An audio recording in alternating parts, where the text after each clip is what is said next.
They say love can conquer all, but can love with all its sincerity and sacrifice truly overcome the boundaries of ambition, differing definitions of happiness, and even the harsh trials of fate? For me, David, that journey wasn't just a struggle to hold on to a love, but a search for answers within myself. What truly defines family, and does happiness equate to success? I once thought I had found everything in Chloe, the woman I loved more than anything, but then a series of events pulled us apart, forcing me to confront life's cruelest choice: to continue hoping or to let go of a love built on wildly different priorities.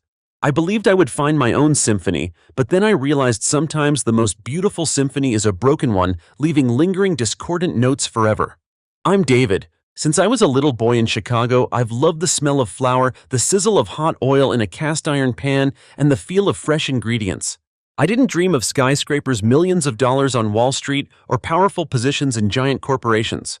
My dream was confined to a kitchen where I could create wonderful dishes, where each dish was a story and emotion. I wanted a restaurant of my own, small, cozy, with oak tables and soft yellow lights, where diners could find peace and joy in every bite. It was a simple dream, but heartfelt, burning like the small flame always smoldering in my grandmother's oven. I vividly remember those childhood afternoons trailing my grandmother into the kitchen. My grandmother, an Italian woman with a passionate love for food, taught me how to make homemade pasta, how to season meatballs for that fragrant, delicious aroma. My grandson, she'd often say, her voice as warm as baked bread, "When you cook with all your heart, the food will have a soul." Those words etched themselves deep into my mind. I didn't just want to cook. I wanted to create experiences, moments of happiness for others through food. It was my own language for expressing love and care. And more than that, I yearned for a real family home, with the laughter of children echoing through the rooms, the comforting scent of baked cookies in the kitchen, and family meals gathered around the table every evening. My parents were ordinary civil servants, not overly wealthy or prominent, but our family was always filled with love and care. We didn't have lavish vacations, but we had movie nights together, weekend picnics in the park. I grew up with values of togetherness and sharing. For me, that was the strongest foundation for a happy life. That was the symphony I always wanted to compose for my life, with the highs and lows of kinship and warmth. When I met Chloe, an ambitious architect, I knew my life would take a turn. She wasn't like any other girl I'd met in college or at parties. Chloe was intelligent, sharp, with striking blue eyes that sparkled with a desire to conquer the world. She spoke of grand architectural projects, of changing cityscapes, of towering skyscrapers that could touch the clouds. She had a special energy, a determination I had never seen in anyone. I was drawn to that energy, to the way she was so passionate about her work, so fiercely devoted to her career. Sometimes I wondered if she was running from something in her past that I didn't know about, or if her ambition was simply that immense. I once asked her about it, and she just smiled faintly, saying, "I just want to prove that I can do it." We fell in love, a passionate love full of promises. I admired her intelligence and her drive to succeed, and she loved my sincerity, my warmth, and the food I cooked. I often spent hours preparing her favorite dishes, from sweet cupcakes to elaborate American-style dinners with steak and mashed potatoes. She always praised them enthusiastically, and those compliments were my greatest motivation. I still remember once she joked, "If you opened a restaurant, I'd be your most loyal customer, and I'd definitely get fat, David." Those words made me happy. I believed we were meant for each other, complementing each other's missing pieces. We overcame the pressures of student life together, went on romantic dates in Central Park, New York, and had weekend movie nights at home. Everything seemed perfect, like a painting drawn with bright, promising colors. After 3 years of dating, we married in a cozy ceremony in a California hillside garden, witnessed by family and close friends. Chloe's parents were also successful, busy with their careers, but they always held me in high regard. Chloe's mother, Susan, was a calm, refined woman who always looked at me with warm eyes. She often said, "My son, you're the best man Chloe could find. Please take care of her." Her words carried both trust and a hint of sadness, a deep sorrow that I would only understand much later. At the time, I just thought it was a mother-in-law's blessing. Our life in San Francisco initially felt like a love song. I worked at a renowned restaurant, gaining experience while saving money to nurture my dream of opening my own place. Chloe steadily climbed the ranks at a leading architectural firm. She worked tirelessly, from multi-million-dollar projects to overnight meetings with clients in Dubai or Shanghai. She believed that career was everything, and only success could bring true happiness. She often said, "Only when I reach the top will I truly be free, David." I always supported her, proud of my wife's achievements. I still remember those evenings when Chloe came home late, utterly exhausted. I would prepare a delicious meal, a warm cup of tea, or her favorite cocktail to help her relax. I thought eventually we would be able to balance everything. Have a real small family with children running around the house with joyful family dinners. I patiently waited, believing that love would resolve all differences and we would build our own symphony together. But gradually, I started to feel lost in this very relationship, like a note out of tune with the main melody of the symphony or like a small boat adrift in a vast ocean. Our dinners were often quickly bought takeout, or I would eat alone in the cold kitchen. Weekend dates became fewer, replaced by Chloe's business trips or conference calls stretching across different time zones. I often texted her, "Are you coming home for dinner?" And the answer was usually, "I have meetings late, you go ahead and eat." These answers gradually became a pattern, a reminder that I wasn't her top priority, or at least not her only priority in her life. I tried to find ways to connect. I bought tickets to the basketball game we both loved, but Chloe had an emergency meeting at the last minute. I planned a romantic Hawaiian vacation, booking a luxurious beachfront hotel, but she couldn't make arrangements due to a project requiring direct supervision. Each time I felt a creeping disappointment, a small crack in my heart, but I tried to push it away, telling myself she was under a lot of pressure too, and all these sacrifices were for our shared future. I kept believing in her love and her promises. When I talked about having children, about a cozy little family, Chloe's eyes would wander. She would often gently place her hand on mine. "My love, I want kids too. I also dream of a baby. But look, my career is soaring. I need more time to stabilize financially, to have the most solid foundation for our children later, so our child can have the best life without any worries. You don't want our child to grow up in deprivation or under pressure, do you?" She always had a reason, and those reasons were all valid, all reasonable. But the longing to be a father, the yearning for a traditional home, kept growing within me. I spent more time at home, taking care of the apartment, preparing dinner, organizing everything, while Chloe was constantly traveling, attending meetings, and coming home late. I became the reluctant housekeeper, the one always cheering from the sidelines and waiting. I felt like I was living in a play whose ending I didn't know, a play with only me on the family stage, while she was performing a different tragedy on a much larger stage. I knew she was trying, but was she trying for the same goal as me? Our lives were like two parallel lines, occasionally intersecting at some point, but then drifting in different directions, growing further and further apart. I poured all my heart into opening my dream restaurant, naming it David's Hearth, a cozy name symbolizing the values I pursued: the warmth of family, the love of good food. It was a small place in a quiet San Francisco neighborhood with oak tables and soft yellow lights, where each dish was a story of love, creativity, and memories. I believed that once the restaurant was stable, I would be able to spend more time with my family, and perhaps Chloe would also see the value of a simple, warm life instead of just chasing fame and endless races. The restaurant opened to my joy and the support of friends and colleagues.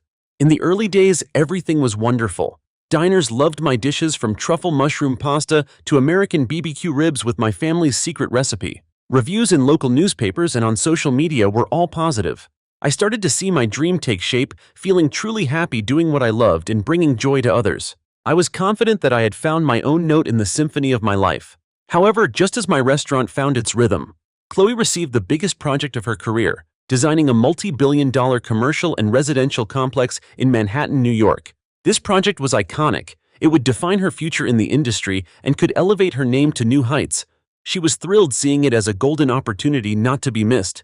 "You know, David, this is my breakthrough. If I succeed, I'll be the youngest architect ever nominated for the prestigious Pritzker Prize. I'll be standing alongside legends," Chloe said, her eyes gleaming with ambition, her voice full of excitement, but I felt a vague unease creep into my heart. My dream of a family, a home filled with laughter, was growing more distant, fading beneath the shadows of skyscrapers. Chloe threw herself into the project with all her energy. She worked tirelessly, some nights not coming home at all, sleeping at the office or at a hotel near the construction site. Our phone calls became less frequent, and each time we talked, I felt an invisible wall building between us. She only talked about work, about pressure from partners, about bold design ideas. I wanted to share about the restaurant, about new dishes, about interesting stories with diners, but I knew she no longer had the time or interest for those things. She was completely swept into the current of her career, to the point where sometimes I felt like I was talking to a stranger, not the Chloe I once loved. I remember once I tried to arrange a rare date. I prepared a romantic dinner at my restaurant, lit candles, played soft music, and made her favorite Wagyu beef. I waited until late, but Chloe only sent a brief text, "I'm sorry, David. Client had an emergency. I can't make it home." Disappointment surged. I turned off the lights, cleaned everything in silence, and ate dinner alone. The Wagyu beef became cold and tasteless. It wasn't just a missed meal, It was a moment of love and effort rejected. At that very moment, a bombshell dropped like a jarring note, breaking all peace, pushing our symphony into chaos. Chloe's mother, my mother-in-law Susan, a gentle, hard-working woman who always showed boundless love for her children and son-in-law, was diagnosed with a severe illness requiring special care, late-stage lung cancer. She didn't want to be a burden to her children, but her health rapidly deteriorated. She often gasped for breath, coughed dryly, and sometimes I saw her gaze distantly, her eyes filled with sorrow and resignation. Susan lived alone in suburban Los Angeles, and getting around became difficult. Chloe felt immense pressure. I saw her confused, torn between her work and her responsibility to her mother. Yet it seemed she still prioritized her career. "I have to do well on this project, David," she said, her voice resolute, "to have enough money for Mom's treatment so she can live the most comfortable life without worrying about costs. This is the only way I can repay Mom right now." I understood her reasoning, but I also saw the helplessness in my mother-in-law's eyes and my own loneliness in having to shoulder her care. My heart ached to see her wither day by day, yet still try to smile whenever I visited. I was the one by her side the most. I frequently drove from San Francisco to Los Angeles to visit her, took her to the best hospital, prepared nutritious meals according to the special diet the doctor prescribed, and talked with her every day. I bought her favorite books, put on her favorite TV shows, and listened to soothing classical music with her.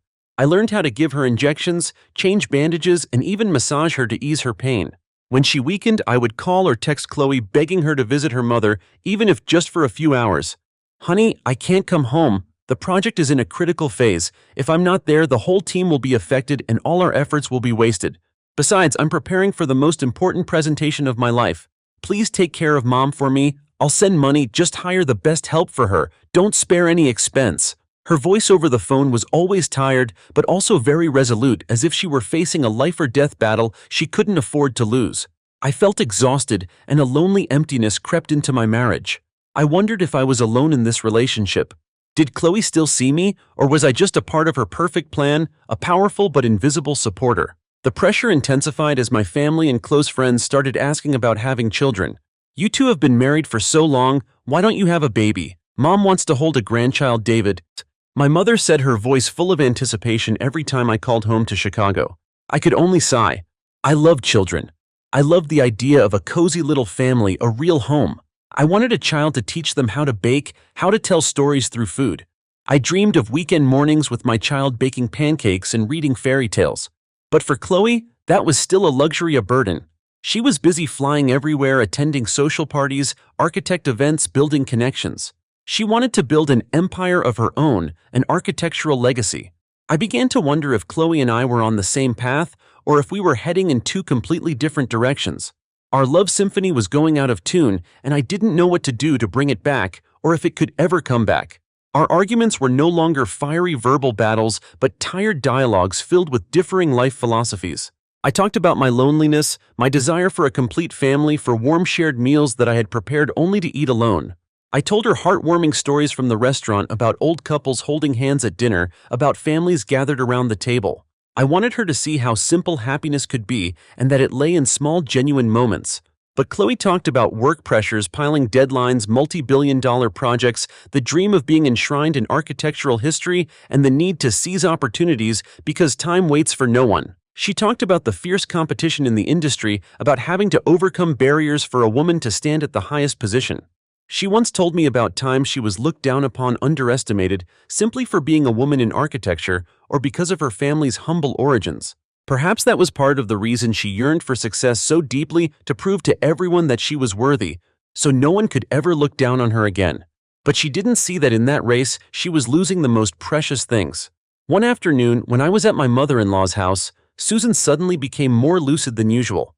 A strange stillness enveloped the room. She looked at me with eyes full of regret and things unsaid. "My son," she whispered, "I have a secret I want to tell you before it's too late. It concerns Chloe, and why she's always been so obsessed with her career." I sat down, holding her hand tightly. My heart pounded. She took a deep, labored breath, then began. "Before Chloe was born, my family struggled greatly. It's true that Chloe's father was very successful, but then he had a period of severe failure, a serious bankruptcy in an investment project. Our whole family had to live in poverty, shunned by friends and relatives. The bank came and confiscated our home, our assets. He had to work tirelessly to pay off debts and rebuild everything from scratch. Chloe, as a child, witnessed it all. She had to endure whispers, contemptuous glances from people who used to be my friends, malicious remarks like the bankrupt's child or freeloader. At that time, she was only 6 years old, but those memories were etched deep into her mind, becoming the greatest fear of her life. She paused, coughing weakly. I handed her a glass of water and gently helped her sit up. "That's why," she continued. She always told herself she had to succeed, had to have a lot of money, a lot of power, so she would never have to experience that feeling again. So no one could ever look down on her or anyone close to her. Chloe believed that only with money and status would she truly be safe and happy. She thought that money was the only way to build a protective wall for the people she loved. I tried to tell her that money wasn't everything, that happiness comes from simple things. But those childhood fears had eaten deep into her soul, becoming a scar that would never heal. She always wanted to surpass her father, wanted to prove that she wasn't like him, that she could be brilliantly successful, that she wasn't a failure. It was a twist I never expected. I always thought Chloe was inherently ambitious, but it turned out that behind that ambition was a deep fear, a scar from the past. This didn't excuse her choices, but it helped me understand in part the tremendous motivation driving her. I felt both pity and anger. Pity for a child who had to grow up with that fear, but anger because she had let that fear destroy our present happiness. "I'm sorry, David," Susan said, her eyes brimming with tears. "I couldn't protect her from that pain, and I also couldn't teach her how to balance life. I know she loves you, but she doesn't know how to show that love doesn't know how to put you first. I hope you'll understand her, and I hope she finds peace." She drifted off after these last words. I sat silently beside her, tears streaming down my face. I had understood part of the reason why Chloe was so cold and distant. But would this understanding be enough to save our marriage, or would it only deepen the pain I had tried so hard, sacrificed so much? I had put my own dream on hold, sacrificed time at the restaurant to support Chloe, to care for my mother-in-law. I had strived to understand her ambitions and believed that one day she would come back to me. But now I realized that my sacrifices seemed meaningless. I couldn't keep deceiving myself anymore. The climax came when I had to make a painful choice. Could I continue to accept a life where my wife's career was always the top priority, where I had to bear all family responsibilities alone? Or should I seek another path to build the home I always dreamed of? Our symphony had lost its rhythm, and I started to feel like I was about to break, no longer strong enough to carry the burden. My last days with Chloe's mother were the heaviest of my life. She gradually weakened but still maintained astonishing lucidity, especially after shedding the secret of her past. She often asked me about the restaurant, about new dishes, and especially about Chloe. "Is she still okay, David? Is she eating enough?" She still cared about her daughter even though Chloe was rarely present. Each time she asked, my heart ached. I could only lie, saying Chloe was fine, eating well, and that she missed her mother very much and would visit as soon as she finished work. I wanted to give her some peace in her final moments. I remember once I told her about a New Orleans-style chicken gumbo I had just experimented with at the restaurant. She smiled weakly. "Sounds delicious, David. I wish I could try it." My heart clenched. She couldn't eat anymore, only drink nutritional shakes. I cried a lot in those nights, sitting alone by her bedside, watching her sleep, listening to the steady hum of the respirator. I felt utterly helpless, unable to help her overcome her severe illness, and unable to mend the cracks in Chloe's heart or in my marriage. Chloe was still consumed by her career. She continuously achieved resounding successes, climbing relentlessly, becoming one of America's most sought-after leading architects. Her name appeared in prestigious magazines like Architectural Digest, Forbes. Articles praised her talent and groundbreaking designs. She had a radiant, confident demeanor whenever she appeared in public, but I knew deep down she was a woman in a relentless race against time and invisible pressures, haunted by the fear of poverty and contempt from her past. She convinced herself that her success would bring a better future for everyone. "Honey, just a little more effort. When I reach the highest position, we'll have time for each other. Then we'll have the happy family you dream of with the most solid foundation." She always said that, her voice full of confidence and determination, but that little more seemed to never arrive, and I began to lose faith, lose hope. We talked to each other, but no one was truly listening to the other. We only spoke what we wanted to say, like two monologists on two different stages. I felt like I was on a boat drifting at sea, searching for a peaceful shore, while Chloe was flying on a jet towards a new horizon where skyscrapers stretched to the sky. The distance between us grew not just geographically, but spiritually in our life values. Our symphony had lost its rhythm, and I started to feel like I was about to break, no longer strong enough to bear the burden. That fateful night, as Chloe was giving the most important presentation of her career to a high-level investment board in New York, a project she had spent a year preparing for, thousands of sleepless hours, promising to elevate her name to global heights, helping her win the prestigious Pritzker Prize. I was sitting by my mother-in-law Susan's bedside in Los Angeles. She took her last week breaths. I held her hand tightly, telling her old memories, her favorite dishes, and about Chloe, about her dreams. I didn't want her to die alone. My tears fell onto her hand. Just as the clock struck 11 p.m. and I knew Chloe's presentation was at its climax, my mother slowly closed her eyes, her last breath gently leaving her chest. She passed away peacefully in her sleep. Tears welled up in my eyes, but not from surprise or overwhelming pain, but from the release, for her from physical suffering, and for me from the burden of waiting, of hope. I knew it was time to let go. My hand trembled as I dialed Chloe's number. I pictured her standing on the podium, confident, radiant, her eyes sparkling like diamonds. My voice choked hoarse, as if I were speaking a final farewell. "Hello, Chloe. Mom? Mom is gone." On the other end of the line, I heard her drop the phone with a clatter, a commotion, then the sound of her rushing out of the meeting room, abandoning the crucial presentation, a golden opportunity to touch the pinnacle of glory. She rushed home, driving ceaselessly on the California highway in the dark, tears blurring her vision, her mind chaotic. But it was too late. Overwhelming regret washed over her as she entered the familiar living room in Los Angeles, seeing me quietly taking care of everything. My eyes filled with boundless fatigue and disappointment, a coldness I had never shown before. Her mother was gone forever, without her daughter by her side in her final moments. And I, the husband who had always been silently there bearing everything, was now looking at her with a completely unfamiliar gaze, a gaze devoid of love, only pity and regret. She realized the price of success was sometimes too high, too cruel. The symphony she had always dreamed of was broken midway, leaving only lingering discordant notes, and endless loneliness echoing in a house devoid of laughter, empty. After Chloe's mother's funeral, our San Francisco home was shrouded in an eerie silence, a silence that stretched endlessly. There were no screams, no wailing tears, just a heartbreaking silence that stretched endlessly. We sat opposite each other in the living room, the dim lights, the air thick with the weight of unspoken words, unnamed pains, and shattered dreams.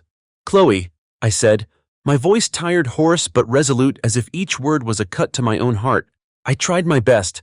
I tried to understand you, tried to wait for you. I put everything I had into this relationship. I put my own dream on hold, sacrificed time at the restaurant to support you, to care for your mother, to preserve this home. I thought love was big enough to overcome everything. I love you. I truly love you. But we want vastly different things. I need a family, a home, a place for my heart to find peace, to be nurtured by love and connection. You need a career, fame, skyscrapers, the admiration of the world, a validation for the fears from your past. Both of us are right in our own paths with the values we pursue, but those paths can no longer walk together. We are heading in two completely opposite directions. Our symphony has lost its rhythm. It's broken now." Chloe collapsed. She buried her head in her hands, her shoulders trembling uncontrollably. Her tears had long since dried up, leaving only emptiness and profound regret. She had achieved everything she had ever desired in her career, becoming a renowned architect with magnificent projects. Prestigious awards piled up on her desk, articles praised her relentlessly. But she had lost the two most important people in her life.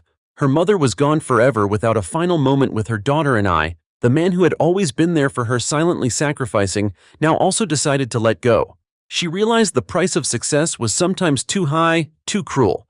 The symphony she had dreamed of was broken midway, leaving only lingering discordant notes, and endless loneliness reverberating in a house devoid of laughter, empty. The divorce process was surprisingly quiet and quick. I hired a private lawyer to handle the procedures. I didn't want to dispute assets or make things more complicated. I just wanted to release, a clear end. When my lawyer handed the divorce papers to Chloe, she didn't resist. She just looked at me with empty eyes, as if seeing a ghost.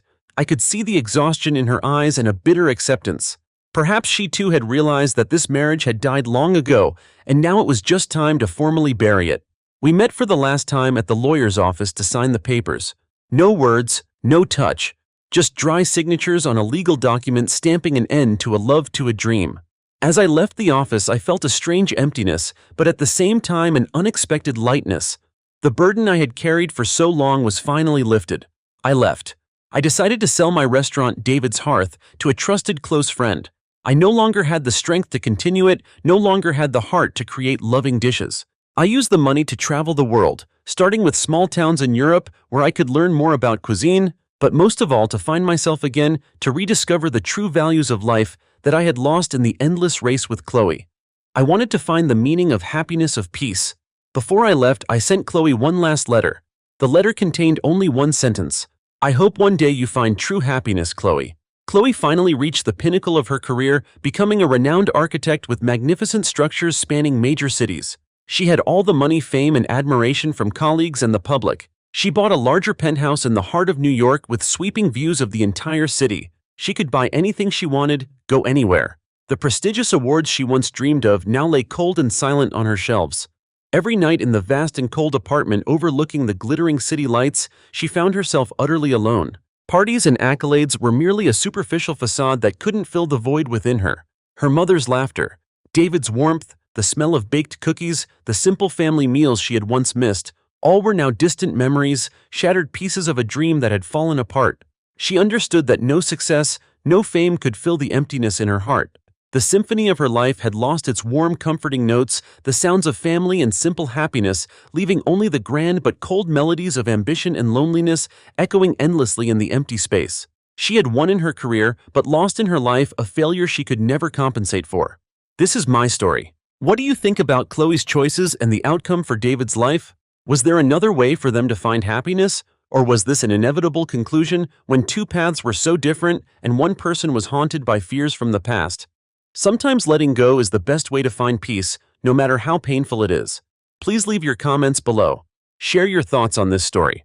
Don't forget to hit the like button. If you found this story meaningful, share this video to spread reflections on life and subscribe to the channel so you don't miss out on the next emotional stories and profound lessons. Thank you for listening to my story. See you in the next videos. Goodbye and Nguyen.